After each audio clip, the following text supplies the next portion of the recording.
Hello மக்களே, இந்த வெயிலுக்கு நம்ம ஒரு சூப்பரான ஒரு சம்மர் ட்ரிங்க் வந்து எப்படி செய்கிறது அப்படின்னு சொல்லி பார்க்க போகிறோம்.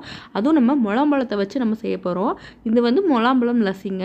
வாங்க இந்த முலாம்பழம் லஸ்ஸி எப்படி செய்கிறது அப்படின்னு சொல்லி பார்த்துடலாம் நம்ம. அதுக்கு நான் இன்றைக்கி ஒரு முலாம்பழம் எடுத்துக்கிருக்கேங்க. அந்த பழத்தில் வந்து ஃபஸ்ட்டு பாதியாக நம்ம கட் பண்ணிவிட்டு, அதுக்கப்புறம் நடுவில் இருக்க சீட்ஸ் இருக்கு இல்லையா, அது எல்லாத்தையுமே நம்ம வந்து செப்பரேட்டாக தனியாக எடுத்துடலாம். அதுக்கப்புறம் அந்த பல்ப்பு மட்டும் தனித்தனியாக நம்ம எடுத்து வச்சிடலாங்க. இந்த முலாம்பழம் எல்லாத்தையுமே நம்ம சின்ன சின்ன பீசஸாக வந்து கட் பண்ணி எடுத்தாச்சுங்க. அது கட் பண்ணி எடுத்ததுக்கப்புறம் இதுக்கு தேவையான அளவு நம்ம வந்து சர்க்கரை வந்து சேர்த்துக்கலாங்க. 2லேருந்து 3 ஸ்பூன் சேர்த்துட்டேன். அதுக்கப்புறம் நல்லா கெட்டி தயிர் கொஞ்சம் எடுத்துக்கலாம். 10லேருந்து 15 பீஸ் வந்து பாதாம் ஆல்ரெடி நான் ஊற வச்சதை தோல் எல்லாத்தையும் ரிமூவ் பண்ணிவிட்டு நான் எல்லாத்தையும் சேர்த்துருக்கேன். இது எல்லாத்தையும் மிக்ஸி ஜாரில் போட்டு அடித்தோம் அப்படின்னு சொன்னால் நம்மளோட முலாம்பழம் லஸ்ஸி வந்து ரெடி ஆயிடுச்சு. ஸோ கண்டிப்பாக இந்த வெயிலுக்கு நீங்கள் வந்து ட்ரை பண்ணுங்கள். ட்ரை பண்ணி பார்த்துட்டு மறக்காமல் எனக்கு கமெண்ட் பண்ணுங்கள். எங்கள் சேனலில் இருக்க வீடியோஸ் எல்லாம் பாருங்கள். பிடிச்சிருந்தா சப்ஸ்கிரைப் பண்ணிக்கோங்க. பக்கத்தில் இருக்க பெல் பட்டனையும் கிளிக் பண்ணிக்கோங்க. Thank you all.